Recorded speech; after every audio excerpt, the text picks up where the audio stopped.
Welcome to middle education. लीजिए students, finally अब मैं आपके सामने लेकर के आ गया हूं 8th ग्रेड अभ्यास पुस्तिका कक्षा 8वीं की विज्ञान का चैप्टर नंबर 10। अगर आपने थंबनेल को देख करके वीडियो स्टार्ट किया है तो डेफिनेटली हो सकता है वीडियो थोड़ी लॉन्ग हो जाए, लेकिन आपको संपूर्ण नॉलेज मिलेगा और एक एक चीज कवर करने वाला हूं। जैसे मैं पेज को ओपन करता हूं तो एक नजर मैं आपको दिखा देता हूं कि पुस्तक 2022-23 का ही है। और आगे जैसे ही पेज पलटाता हूं तो यहाँ पर इंडेक्स मेंशन है। इंडेक्स में मैं chapter number first, second and fifth, six, seventh और नाइन्थ इन सबको अच्छे से कवर किया हूं। इस बार बारी है चैप्टर नंबर 10। हमारे चैप्टर का नाम है किशोर अवस्था की ओर, पेज नंबर 28। तो यहां से हम कवर करेंगे। तो चलिए अपना पेज नंबर 28 जल्दी से ओपन कर लेते हैं और सभी क्वेश्चंस को अच्छे से डिस्कस करते हैं। देखिए स्टूडेंट्स, ये रहा हमारा पेज नंबर 28 और यहाँ पे लिखा है पार्ट 10 किशोर अवस्था की ओर। जितने भी क्वेश्चंस पूछे गए सभी का आंसर एकदम आसान भाषा में करेंगे। देखिए, सबसे पहले यहां से स्टार्ट होता है अति लघु उत्तरीय प्रश्न, प्रश्न क्रमांक 1। और प्रश्न क्रमांक 1 के अंदर सब क्वेश्चंस पूछे गए, इसे सब क्वेश्चन बोलते हैं। ठीक है, तो सबसे पहले इसे आपको पढ़ना है ध्यान से। तो मैंने पढ़ा और पढ़ करके यहां पर आंसर करने वाला हूं। प्रश्न कहता है किशोर अवस्था किसे कहते हैं?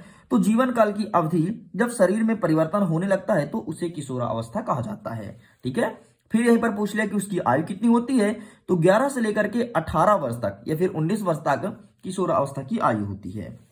आगे देख लेते हैं तीसरा नंबर, किशोरा अवस्था को डैश डैश कहते हैं, किस अन्य नाम से जाना जाता है? तो किशोरा अवस्था को टीनेजर्स अवस्था के नाम से जानते हैं। और ये चीज आपको यहाँ पे लिखना है, यहाँ पे भी लिखा गया है, ये देखो ये लिखा है ना, तो बस वही चीज लिख देना है। आगे देख लेते हैं फोर्थ नंबर, किशोरा अवस्था में लड़कों में होने वाला कोई दो परिवर्तन लिखिए।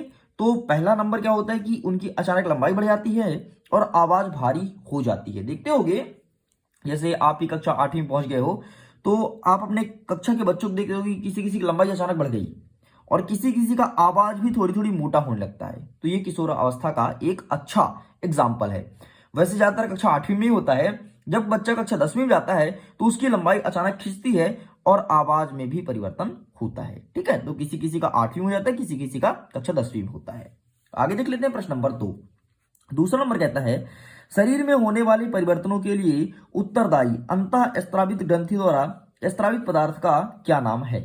तो यहां पर आपको लिखना है पॉरिस हार्मोन्स या फिर एस्टोस्टेरॉन। बस इतना लिख कर ये कंप्लीट करना है। दो में से कोई एक लिखना है। मैं दो इसलिए लिख दिया हूं ताकि कोई बच्चा को ये ना लगे कि यार सर ने एक ही आंसर लिखा है, हो सकता है गलत हो, इसलिए मैं दोनों लिख दिया हूं क्योंकि इसे दोनों नाम से जानते हैं। आगे देख लेते हैं नेक्स्ट तीसरा नंबर, एड्स नामक रोग किस वायरस के द्वारा होता है? ये पूछा गया है। तो वायरस आपका होता है HIV वायरस। बस इतना सा लिखना है। आगे देखते हैं फोर्थ नंबर, नर और मादा जनन हार्मोन्स के नाम लिखिए। तो नर हार्मोन्स का नाम वही एस्टोस्टेरॉन, जैसे कि वहां पर आपने देखा, और मादा हार्मोन्स का नाम एस्ट्रोजन के नाम से जानते हैं। ठीक है, बस इतना लिखकर कंप्लीट करना है। आगे देख लेते हैं फिफ्थ नंबर, पीयूष ग्रंथि किस प्रकार की ग्रंथि है और शरीर में कहां स्थित होती है? तो पीयूष ग्रंथि जो है वो एक अंतः स्त्रावित ग्रंथि है, मतलब शरीर के अंदर इसका रस निकलता है और ये शरीर के कहां स्थित होती है? तो मस्तिष्क से जुड़ी होती है। ठीक है, व्यक्ति के मस्तिष्क से ये जुड़ी होती है। बस इतना लिखना था आपको। अब यहां से हमारा लघु उत्तरीय प्रश्न स्टार्ट होता है। 9वां नंबर कहता है कि बूझो एक बार अपनी बुआ के यहाँ गया, ये सब बैरिस्टर की बातें लिखी है। तो हम सिंपल सा बता देते हैं कि इसका क्या कारण था। कारण पूछा गया तो आपको लिखना है कि उनकी बुआ ने बताया कि काका गाइटर नामक बीमार से ग्रसित हैं जो कि थायराइड ग्रंथि का रोग है। बस इतना लिखकर कंप्लीट करना है। ठीक है, ये जो पूरा पढ़ना है ना, तो पढ़ करके इसका जो सारांश निकला तो मैंने यहाँ पे लिख दिया। आगे देख लेते हैं 7वां नंबर, किशोरा अवस्था में व्यक्तिगत सफाई के महत्व को स्पष्ट कीजिए। देखिए, एक उम्र होती है व्यक्ति की जिसे कहते हैं किशोरा अवस्था, और जब कोई व्यक्ति किशोरा अवस्था में आता है तो उसके शरीर से एक अलग प्रकार की गंध निकलती है जो कि बहुत ज्यादा बदबू वाला होता है। ऐसा क्यों होता है? देखो, पसीने के साथ शरीर जब क्या होता है, जब शरीर ग्रोथ करता है, ठीक है, तो ग्रोथ करता है तो व्यक्ति के शरीर से पसीना बहुत ज्यादा आता है और उस पसीने के साथ जम्स निकलते हैं जो कि बहुत ही ज्यादा बदबू देते हैं। ठीक है, इसीलिए किशोरा अवस्था में अगर कोई बंदा जा रहा है या फिर कोई बंदी जा रही है तो उसे हमेशा नहाना चाहिए, डेली डेली। और हमारे यहाँ के बच्चे क्या करते हैं, नहाते नहीं 10-10 दिन। ठीक है, और ठंडी आ गई देखना भी और बच्चा नहीं नहाएगा, ऐसा हमें नहीं करना चाहिए, डेली नहाना चाहिए। क्योंकि किशोरा अवस्था एक उम्र ही ऐसी है जब आप परिपक्व होते हो तो हमारे शरीर का भी परिपक्वता स्टार्ट होती है, और अगर हम परिपक्व होंगे तो डेफिनेटली हमारे शरीर से बू आनी ही है। प्रत्येक व्यक्ति को प्रतिदिन एक बार नहाना चाहिए अगर वो किशोरा अवस्था में है तो। और लड़कियों को ऋतुस्राव के समय सफाई का विशेष ध्यान देना चाहिए। अरे ऋतुस्राव का मतलब होता है पीरियड्स वगैरह जब लड़की को आती है ना, तो उनकी बात कर रहा है कि उस टाइम पे उनको ज्यादा ध्यान देना चाहिए एंड साफ सफाई रखनी चाहिए।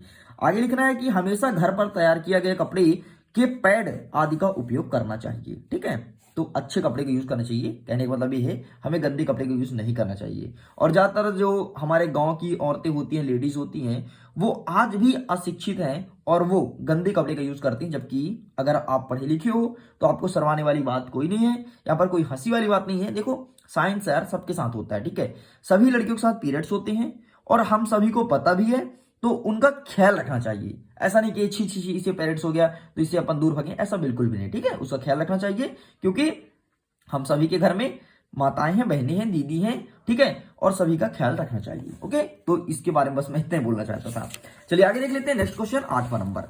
8वां नंबर कहता है कि निम्न सारणी में अंतःस्रावित ग्रंथियां। अच्छा, आपको पता है अंतःस्रावित ग्रंथि क्या होता है? इसका मतलब वो होता है कि जो शरीर के अंदर हार्मोन्स स्त्रावित होता है उसे कहते हैं अंतःस्रावित ग्रंथियां, और जो हार्मोन शरीर के बाहर निकलता है उसे बोलते हैं बाह्य स्रावित ग्रंथियां। ठीक है, आगे देखो, निम्न सारणी में अंतःस्रावित ग्रंथियों से उत्पादित होने वाले हार्मोन्स का नाम लिखिए। तो पीयूष ग्रंथि, हार्मोन्स क्या है? वृद्धि।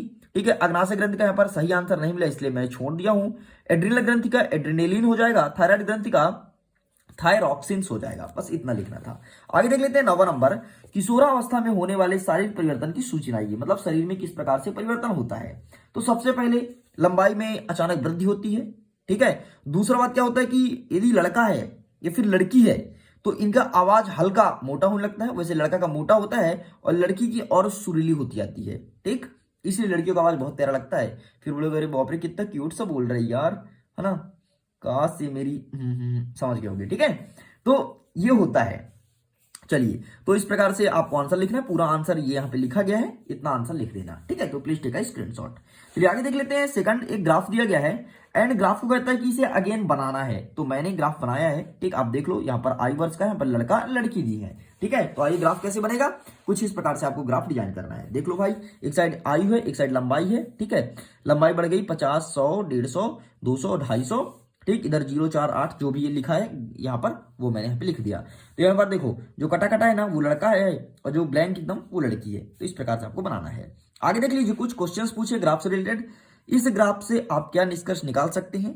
तो मैंने यहाँ पे लिख दिया कि ग्राफ में लड़की की लंबाई से अधिक है। ठीक है, जो मैंने ग्राफ से देखा वही लिखा, ऐसा कुछ नहीं कि मैंने अपने कुछ भी लिख दिया। ठीक है, आगे देखते हैं, किस आयु वर्ग के लड़के लड़के की लंबाई समान है? तो जो 16 वर्ष के लड़के और लड़कियां होती हैं इनकी जो लंबाई होती है समान होती है, और बाकी सही बात भी है। अगर कोई बच्चा और बच्ची 16 वर्ष की हैं तो उनकी लंबाई में ज्यादा अंतर नहीं आता है। वो फिर पता है लंबाई में कब अंतर आता है? जैसे ही लड़का कक्षा 11वीं 12वीं में गया फिर उसकी लंबाई अचानक ग्रोथ होती है एकदम। हाँ, मैंने पहले बोला था कक्षा 10वीं होती है, लेकिन फिर परिपक्वता आती है ना, मोटा भी होता है लड़का, फिर अपना बॉडी वॉडी बनाने लगता है, भाई साहब भाई साहब। ठीक है, तो इस टाइम पर फिर लड़का जो थोड़ी हैवी दिखता है एंड लड़कियां थोड़ी कमजोर हो जाती है, मतलब कमजोर होती नहीं है लड़का। यार आप ही बताओ ना, अब भैंस सामने कहीं दिखाया जाए तो भैंस ही तो मोटा दिखेगा ना, बस वैसे लड़के, मैं आपको भैंस नहीं बोल रहा हूँ भाई, और लड़कियों आपको मैं गाय नहीं बोल रहा हूँ, मैं तो एग्जाम्पल दे रहा हूँ। ठीक है, बाकी आप समझदार हो, काफी इंटेलिजेंट हो, मुझे ऐसा लगता है। हो भी ना? कमेंट सेक्शन में लिख देना कि हाँ आई एम इंटेलिजेंट, ऐसा मत लिखना भाई, नहीं तो आप जैसे कमेंट किए तो 10-15 लड़के ट्रोल करेंगे उसमें, वाह तुम इंटेलिजेंट हो। चलिए आगे देख लेते हैं। तीसरा नंबर, किस आयु वर्ग के लड़के तथा लड़कियों की लंबाई में अधिक अंतर होता है? तो सिंपल से यहाँ पर देखो 20 वर्ष की आयु में अधिक अंतर आता है, मैंने यहाँ पे घटा दिया, घटा के निकाल दिया, 8 सेंटीमीटर का अंतर आता है। वैसे ऐसा नहीं पूछा था, बस हम इतना लिखने तक 20 वर्ष की आयु में, लेकिन मैंने वहां पर दिखा दिया कि भाई लोग इस प्रकार घटाएंगे तो 8 का अंतर आएगा। ठीक, बाकी आपको ये चीज नहीं करना था, मैंने सिर्फ आपको समझाने के लिए, आपको दिखाने के लिए यहाँ पे कर दिया। और आप भी दिखा सकते हो अपने शिक्षक को कि मास्टर साहब देखो हमसे घटाना भी आता है, हम घटा सकते हैं। ठीक है, आगे देख लीजिए दीर्घोत्तरीय प्रश्न। दीर्घोत्तरीय में 10वां नंबर कहता है कि मनुष्य के शरीर में अंतःस्रावी ग्रंथियां की स्थिति को दर्शाते हुए नामांकित चित्र बनाना है। तो देख लो भाई, ये रहा आपके सभी अंतःस्रावित ग्रंथियां हैं, चाहे पीयूष ग्रंथि हो, थायराइड ग्रंथि हो, सब शरीर के अंदर निकलता है। ठीक है, एड्रिनल ग्रंथि यहाँ पर अग्नाशय का है, और यहाँ पर स्त्री में अंडाजन की स्थिति, स्त्री में अंडाशय की स्थिति, और ये रहा आपका वृषण, ये लड़कों में होता है। ठीक है, चलो भाई यहाँ पर मैं लड़का लड़की कॉमन कर दूंगी, मत बोलना सर ये लड़का है कि लड़की, कुछ समझ नहीं आ रहा, क्योंकि लड़का और लड़की में कॉमन करके और दोनों की अंतःस्रावित ग्रंथियां लिख दिया हूं। चलो भाई पेज ओपन करते हैं, देख लेते हैं नेक्स्ट क्वेश्चन। नेक्स्ट हमारा क्या कहता है, संतति में लिंग निर्धारण की प्रक्रिया को सचित्र समझाना है। तो देखो भाई, संतान बनती है मेल और फीमेल के मिलन से, ठीक है। अब देखो आप छोटे नहीं रहोगे, यदि मैं खुल के बात करूं आपसे तो कोई दिक्कत तो नहीं ना, ठीक। शर्माने वाली बात नहीं है, साइंस है, पढ़ना पड़ेगा। यदि आप क्लास 11th में जाओगे, साइंस बैकग्राउंड लोगे तो आपको पढ़ना पड़ेगा, फिर तो हर एक चीज जानोगे। और जानना क्या यार, जीवन आपको ही चलाना है, बाकी समझ के होगे, ठीक है। देखो, संतान की उत्पत्ति कैसे होती है? मेल और फीमेल जब मिलते हैं तब संतान की उत्पत्ति होती है। मेल को हमेशा कहते हैं एक्स, और मेल को हमेशा कहते हैं वाई और फीमेल को कहते हैं एक्स। जब मेल का शुक्राणु फीमेल के अंडाणु में गिरता है तो नए बच्चा जन्म लेता है, ठीक है। अब देखो यहां पर मैंने क्या किया कि यहां पर एक्स एक्स मिला दिया, ये देखो अंडाणु हो गए, ठीक है। यहां पे आया शुक्राणु, ये देखो शुक्राणु आया, ये यहां पर मिलन किया, तो मिलन किया तो एक्स और वाई यदि मिल जाएगा तो वो नर मतलब लड़का पैदा लेगा, और यदि एक्स और एक्स मिल गई तो लड़की पैदा होगी, ठीक। तो अब आप ही बता सकते हो, जब उसका शुक्राणु मिलेगा फिर आप उसका प्रोडक्ट देखोगे कि एक्स एक्स मिला है कि एक्स वाई, तो आप बता सकते हो कि नर है कि मादा है। पता है डॉक्टर लोग ऐसे ही बताते हैं यार, वो देख लेते हैं कि एक्स वाई का मिलन हुआ कि एक्स एक्स का, बता देते हैं। लेकिन अब चेकिंग बंद हो गया, आपको पता है ना क्यों बंद हो गया है? क्या करते थे पुराने जमाने के लोग कि अगर एक्स एक्स मिलन हुआ, मादा निकली तो बच्चा गिरवा देंगे, वो बच्चा पैदा ही नहीं लेने देंगे, ठीक। तो इसलिए डॉक्टर को आदेश दिया गया सरकार द्वारा कि इसे बंद कर दो, नहीं तो हम तुम्हारा डॉक्टरी बंद कर देंगे, ठीक है। इसलिए कोई डॉक्टर चेक नहीं करते हैं। लेकिन अभी भी कुछ डॉक्टर हैं जो बहुत राक्षस किस्म के हैं, बहुत कंजूस किस्म के हैं, बहुत घूसखोर हैं। देखो भाई, ऐसे लोगों के ऊपर मेरा दिमाग खराब हो जाता है, ठीक। तो वो आज भी दबे दबान में चेक करते रहते हैं कि हाँ भाई तुम्हारी लड़का है पेट में, लड़की है। गलत बात है, नहीं करना चाहिए। क्यों? क्योंकि अशिक्षित परिवार के लोग उसे गिरवा देते हैं, लेकिन जो शिक्षित परिवार के लोग होते हैं वो, मैं आपको बता दूं, लड़का ज्यादा लड़की को प्रेम करते हैं। सच में बोल रहा हूं, उनके लिए लड़का मैटर नहीं करता। लड़की हो जाए तो भी वो बहुत खुश होते हैं, लड़का हो जाए तो खुश होंगे ही होंगे, लेकिन लड़की हो जाए तो बहुत ज्यादा खुश होते हैं। और मेरे घर की मैं अपने बता रहा हूं भाई, हम लोग को कोई प्यार ही नहीं करता। हमारे यहाँ जो दीदी लोग हैं, छोटी बहनें लोग हैं, उनको ज्यादा प्यार मिलता है, पता नहीं ऐसा क्यों। और मुझे समझ नहीं आता, बहुत लोग बच्चे गिरवा देते हैं, लड़की पैदा लेते हैं उसे मरवा देते हैं, पता नहीं ऐसा क्यों करते हैं। लेकिन हमारे घर में तो बहुत ज्यादा लड़की को प्यार मिलता है। मैं परेशान हूं। हमारे घर में जितने लड़के उतने लड़कियां हैं, ठीक है। जितने चाचा वाचा बड़े पापा के लोग जोड़ के जितने लड़के उतने लड़कियां हैं, लेकिन उनको ज्यादा प्यार मिलता भाई, उनको ज्यादा अच्छा अच्छा खाने को मिलता, हम लोग को नहीं मिलता। ऐसा मैं ऑन कैमरा कह रहा हूँ, ठीक है। लेकिन हमारे घर में कोई बताना देना कि सर ने ऐसा बोला था ऑन कैमरा, ठीक है। तो किस प्रकार से आंसर लिखना है ये देखो, प्लीज टेक अ स्क्रीनशॉट। चलिए साइड करो, आगे देख लेते हैं 11वां नंबर। 11वां नंबर देख लो, किशोर अवस्था तीव्र वृद्धि तथा विकास की अवस्था है। इस अवस्था में किशोर का आहार नियोजन किस प्रकार से होना चाहिए? देखो, आप सबको पता है कि किशोरावस्था में विकास शरीर का बहुत तेज होता है, उसके साथ वृद्धि होती है और दिमाग भी बच्चे का आता है, पता है। लेकिन इस अवस्था में बच्चों को किस प्रकार से खाना खाना चाहिए, तो मैं आपको कंफर्म कर देता हूं कि व्यक्ति को वैसे ही खाना खाना चाहिए इस अवस्था में जिसमें पर्याप्त प्रोटीन हो, वसा हो, कार्बोहाइड्रेट हो, ठीक है। इसके साथ साथ उसे मांस का भी भोजन करना चाहिए क्योंकि मांस में प्रोटीन होता है। चावल दाल ये सब तो लेना ही है। सब्जी, हरी सब्जियां जरूर खाना चाहिए। आवाज से कहीं ऐसा ना हो कि बहुत से बच्चे अपने घर में बोल दें, मम्मी अब तो बनेगी हरी सब्जी, मैं तो खाऊंगा मांस ही। भाई मुझे मत डटवाना अपने मम्मी जी से, ठीक है, कि मैंने ऐसा बोला। मैं तो सिर्फ आपको समझा रहा हूँ, खाना भी चाहिए, सत्य है, ठीक है। अंडे खाया करो ताकि फिर शरीर बनाओ यार, भाई साहब बढ़िया मस्त। किसी को कूटना काटना हो तो कूट देना पकड़ के, अरे कभी लड़ाई हो तो कूट देना, लेकिन लड़ाई नहीं करना चाहिए। मैं तो मजाक के लिए बोल रहा था, ठीक है। और लड़कियों आप भी खाइए, बढ़िया मस्त दबा के खाइए ताकि शरीर यदि बन जाए, लड़कों को पटकने काम आएगा। अभी तो कक्षा 9वीं से 12वीं तक पढ़ोगी ना, खूब लड़के परेशान करेंगे आपको, फिर उनको उठा उठा पटकना, उसको उठा के डेस्क के ऊपर फेंक देना, ठीक है। तो इस प्रकार से आपको आंसर लिखना है एंड ये हमारा फाइनल आंसर कंप्लीट हुआ।